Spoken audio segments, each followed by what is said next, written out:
अरे यार, बहुत जोर की भूख लगी है। अब एक काम करता हूँ, ये चाउमीन ही खा लेता हूँ। सुनो, चाउमीन का क्या रेट है? 20 की हाफ प्लेट और 40 की फुल। अच्छा, तो एक काम करो, एक हाफ लगा दो और थोड़ा सॉस अलग से डाल देना।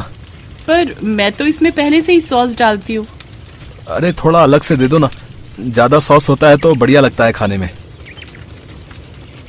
सुरेश ने चाउमीन खाना शुरू किया और फिर मन ही मन बोला, अब ये लड़की कितनी सुंदर है और चाउमीन भी ठीक ठाक ही बना लेती है। अगर इस लड़की से मेरी शादी हो जाए तो दोहरा फायदा हो जाएगा। सुंदर बीवी मिल जाएगी और फिर घर में 2 लोग हो जाएंगे कमाने वाले। पैसा ही पैसा होगा। हाँ, और क्या चाहिए जिंदगी में। तो बेटा सुरेश, चल अब काम पे लग जा। चांदनी को देखकर सुरेश मन ही मन ख्याली पुलाव पकाने लगा। दरअसल सुरेश स्वभाव से बहुत ही लालची था।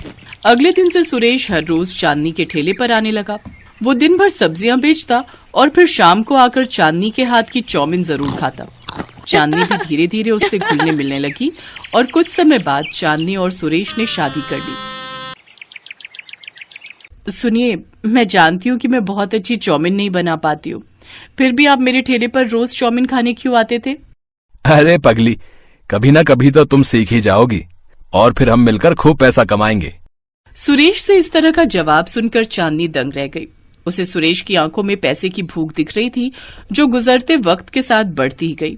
फिर एक दिन, आ गई। आज कितने पैसे कमाए? 250 रुपए। बस, जब ऐसी बेकार चाउमीन बनाएगी तो यही होगा ना। अरे कितना कुछ सोचा था मैंने कि तुम भी पैसे कमाओगी, मैं भी कमाऊंगा, हैं? फिर हम एक बड़ा सा बंगला लेंगे, लंबी कार लेंगे। लेकिन मेरी तो किस्मत ही फूट गई तुम जैसी अनाड़ी से शादी करके, हैं? शादी के 1 साल बाद ही सुरेश एकदम बदल गया था। वो चांदनी को कम पैसे कमाने के लिए डांटने फटकारने लगा था। फिर एक दिन जब सुरेश दूसरे मोहल्ले में सब्जी बेच रहा था, तभी अचानक उसे भूख लग गई और वो कुछ चटपटा खाने की तलाश में इधर उधर घूमने लगा। तभी पास में उसे एक ठेला दिखाई दिया, जहाँ एक बड़ी सुंदर सी लड़की मोमोज बेच रही थी। जरा एक हाफ प्लेट मोमोज लगा दो और हाँ, चटनी थोड़ा ज्यादा देना। सुरेश ने मोमोज खाए, वो बहुत ही स्वाद बने थे। फिर सुरेश मन ही मन सोचने लगा, कितनी सुंदर लड़की है और कितने अच्छे मोमोज भी बनाती है। मुझे इसी से शादी करनी चाहिए थी। मैं भी कमाता और ये भी खूब कमाती, पैसा ही पैसा होता। पर मेरी फूटी किस्मत, मैंने भी किस भोंदू से शादी कर ली है। स्वभाव से लालची सुरेश अब रोज ममता के ठेले पर आने लगा और चांदनी की तरह उससे भी मीठी मीठी बातें करने लगा। और फिर एक दिन उसने ममता के सामने शादी का प्रस्ताव रखा। ये सुनकर ममता बहुत खुश हुई, लेकिन जैसे ही ममता की माँ उमा को पता चला कि सुरेश पहले ही शादीशुदा है, तो वो ममता को समझाने लगी। देख ममता, ये ठीक नहीं है। क्यों किसी औरत का घर उजाड़ रही है? तू चाहे तो किसी से भी शादी कर ले, पर ये लड़का, ये मुझे बिल्कुल ठीक नहीं लग रहा। नहीं माँ, वो अपनी पत्नी से बहुत परेशान है और वो उसे तलाक दे देगा। वो मुझसे सच्चा प्यार करता है। मैं शादी तो उसी से करूंगी, चाहे जो हो जाए। अपनी माँ को 2 टूक जवाब देकर ममता वहां से चली गई। ममता ने अपनी माँ की बात नहीं सुनी और सुरेश से शादी कर ली। सुरेश ममता को अपने घर ले आया। ये सब देखकर एक दिन चांदनी घर छोड़कर चली गई। वो किराए का कमरा लेकर अकेले रहने लगी।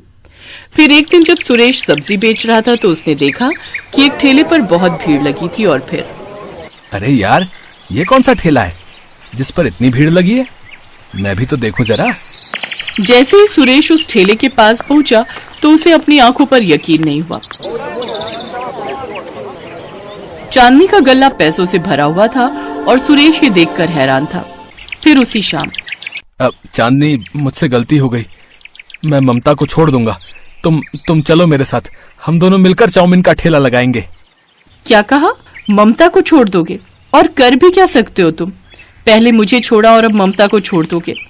असल में 1 नंबर के लालची और घटिया इंसान हो तुम। अगर मैं तुम्हारे साथ चल भी दूं तो कल फिर किसी ठेले वाली को कमाई करते देख उससे शादी कर लोगे। निकल जाओ यहाँ से, समझे? अब तुम हमेशा अकेले ही रहोगे। चुप कर, किसने कहा मैं अकेला रहूंगा? तू यहीं मर, मैं जा रहा हूँ अपनी ममता के पास। ममता तो यही है और तुम्हारा सच अपने कानों से सुन चुकी है। तुम्हारे बहकावे में आकर ममता ने अपनी माँ का साथ छोड़ दिया, लेकिन इस सब में मुझे उनका साथ मिल गया। उन्होंने ही मुझे अच्छी चाउमीन बनाना सिखाया, तो मेरा भी तो फर्ज बनता था ना कि मैं उनकी बेटी की आंखों पर पड़ा पर्दा हटा दूं। तीनों औरतों को एक साथ देखकर सुरेश के होश उड़ गए। उसे समझ आ गया कि अपने लालच में उसने सब कुछ खो दिया था।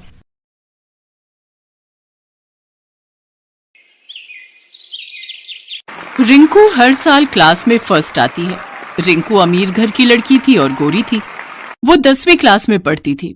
उसके पास हर एक सब्जेक्ट के लिए अलग अलग ट्यूशन टीचर था और उसे इस बात का घमंड था। मुझसे कोई पंगा नहीं ले सकता है, मैं पढ़ाई लिखाई में सबसे अच्छी हूँ। उसी क्लास में पिंकी नाम की एक और लड़की थी। वो गरीब घर से थी और काली थी।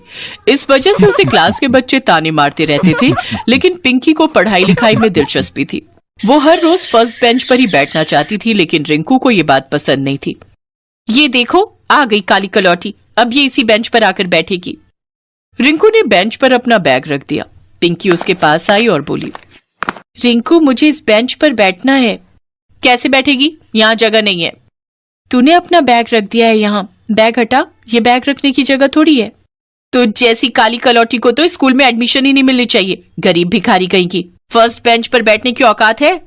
दोनों के बीच में झगड़ा चलने लगा। ये रोज का था, इसीलिए बाकी के स्टूडेंट्स ने ध्यान ही नहीं दिया। तभी क्लास में विवेक सर की एंट्री हुई। शांत हो जाओ बच्चों, अपनी अपनी जगह पर बैठ जाओ। विवेक सर को सब लोग पहली बार देख रहे थे, इसीलिए सभी चौंक गए और अपनी अपनी जगह पर बैठ गए। रिंकू ने बैग हटा लिया और पिंकी झट से उसके पास फर्स्ट बेंच पर बैठ गई। विवेक सर ने रिंकू और पिंकी से पूछा, गुड मॉर्निंग बच्चों, मेरा नाम विवेक है। आप सब मुझे विवेक सर कहकर पुकार सकते हो और मैं इस स्कूल में नया हूँ, आज ही मेरा पहला दिन है। विवेक यंग है। उसे देखकर रिंकू और पिंकी दोनों का दिल पिघल गया। वाओ, सर कितने हैंडसम है। ए पिंकी, सर की तरफ आंख उठाकर भी मत देखना, सर मुझे पसंद आए हैं। तो क्या हुआ, सर मुझे भी पसंद आए हैं। हाँ, तुझ जैसी काली बदसूरत गरीब लड़की को सर भाव नहीं देंगे। दुनिया में सब लोग रंग और पैसा देखकर इंसान को नहीं परखते हैं। वैसा तुझे लगता है, विवेक सर ने दोनों से कहा। क्या बात है, झगड़ा क्यों कर रहे हो तुम दोनों? वो कुछ नहीं सर, ऐसे ही। अब हाँ सर, ऐसी कोई बात नहीं है। विवेक सर ने मैथ्स पढ़ाया और क्लास के बाद वो चले गए। स्कूल खत्म होने के बाद रिंकू अपनी गाड़ी से घर चली गई और पिंकी पैदल घर की ओर जाने लगी। लगता है विवेक सर से मुझे प्यार हो गया है, पति हो तो विवेक सर जैसा। उधर रिंकू भी पढ़ाई में मन नहीं लगा पा रही थी। उसकी माँ ने उसके हाथ में दूध का ग्लास दिया, लेकिन वो ग्लास गिरकर टूट गया। बेबी, ये क्या किया तुमने बेटा, ध्यान कहाँ है तुम्हारा? वो स्कूल में है माँ। स्कूल में? लेकिन अभी तो तुम घर पर हो ना बच्चा। हाँ माँ, लेकिन विवेक सर तो यहाँ नहीं है ना, मुझे विवेक सर से शादी करनी है। अगले दिन स्कूल में पहला क्लास रीना मैडम का था। रीना मैडम की उम्र विवेक सर जितनी ही थी। मैडम पढ़ा तो रही थी, लेकिन रिंकू और पिंकी का मन पढ़ाई में नहीं था। बच्चों, कल नए टीचर ने क्लास लिया है ना, कैसी लगी उनकी क्लास? बहुत अच्छी मैडम, विवेक सर तो बहुत अच्छे हैं। हाँ मैडम, वो बहुत अच्छे हैं। सच में वो अच्छे हैं, उन्हें ज्यादा परेशान मत करना। रीना मैडम की क्लास के बाद पिंकी और रिंकू में बहस शुरू हो गई। सुन पिंकी, विवेक सर सिर्फ मेरे हैं, सिर्फ मेरे। क्यों, तू गोरी है इसलिए? हाँ, और अमीर भी। ठीक है, तो फिर सच्चाई का पता कर ही लेते हैं। हम दोनों विवेक सर को मन की बात बताएंगे। ठीक है, आज ही बताएंगे। विवेक सर क्लास में आए और क्लास खत्म होने के बाद क्लास के बाहर पिंकी और रिंकू ने उन्हें रोक लिया और सब कुछ बता दिया। दोनों की बात सुनकर विवेक सर हंसने लगे। तुम दोनों अभी बच्ची हो, पढ़ाई लिखाई में ध्यान लगाओ। नहीं सर, आप बताओ हमें, आपको मैं ज्यादा पसंद हूँ या रिंकू? रिंकू मुझे ताना मारती रहती है। क्यों ना मारू ताना, बदसूरत है तू, काली है, गरीब है। विवेक सर को सब कुछ समझ में आ गया। उन्होंने कहा, देखो, मुझे पसंद करते हो ना, तो मेरी बात माननी पड़ेगी। हाँ हाँ सर, जरूर मानेंगे। तो फिर तुम दोनों दोस्त बन जाओ, गले मिलो एक दूसरे से। नहीं सर, मैं इस काली बदसूरत भिखारिन से गले नहीं मिल सकती। हाँ हाँ, मैं भी किसी घमंडी चुड़ैल से गले नहीं मिल सकती। दोनों फिर से झगड़ने लगे। विवेक सर ने दोनों को शांत करवाया और कहा, अरे चुप हो जाओ तुम दोनों। ठीक है, मुझसे जवाब चाहिए ना, मैं सोच के कल बताता हूँ। रात को पिंकी और रिंकू को नींद नहीं आई। दोनों आंखें खोलकर विवेक सर से शादी के सपने देखने लगे। अगले दिन स्कूल आते ही विवेक सर ने दोनों को बुलाया और कहा, रिंकू, तुम मैथ्स में वीक हो ना? हाँ सर, मैथ्स के लिए मेरे पापा ने 2 टीचर रखे हैं, लेकिन कुछ हो ही नहीं रहा है। बाकी सब सब्जेक्ट्स में मुझे अच्छे मार्क्स आते हैं। बहुत अच्छी बात है, लेकिन मैथ्स में अच्छे मार्क्स नहीं आएंगे तो 10वीं कक्षा में टॉप कैसे करोगी? और पिंकी, तुम इंग्लिश में वीक हो ना? हाँ सर, हमारे गांव में कोई भी इंग्लिश नहीं बोल पाता है। ट्यूशन लगाने का पैसा नहीं है, लेकिन मैं मैथ्स में बहुत अच्छी हूँ। समझ गया। सुनो, आज से तुम दोनों एक दूसरे को पढ़ाओगी। पिंकी, तुम रिंकू को मैथ्स पढ़ाओगी और रिंकू, तुम पिंकी को इंग्लिश पढ़ाओगी। लेकिन उससे क्या होगा सर? जो अच्छे से पढ़ा पाएगी मैं उसी का प्यार स्वीकार करूंगा और उसका विचार साल के अंत में होगा। रिजल्ट से ही पता चल जाएगा कि किसने कितनी अच्छी तरह से दूसरे को ट्रेनिंग दी है। ठीक है? ठीक है सर, मैं रिंकू को मैथ्स पढ़ाने में जान लगा दूंगी। मैं भी पिंकी को पढ़ाने में जान लगा दूंगी सर। विवेक सर से शादी करने का सपना दोनों के सर चढ़ गया था। क्लास के बाद दोनों स्कूल में पढ़ने और पढ़ाने के लिए एक दूसरे के साथ बैठ गए, लेकिन छुट्टी के बाद स्कूल का गेट तो बंद हो जाता है।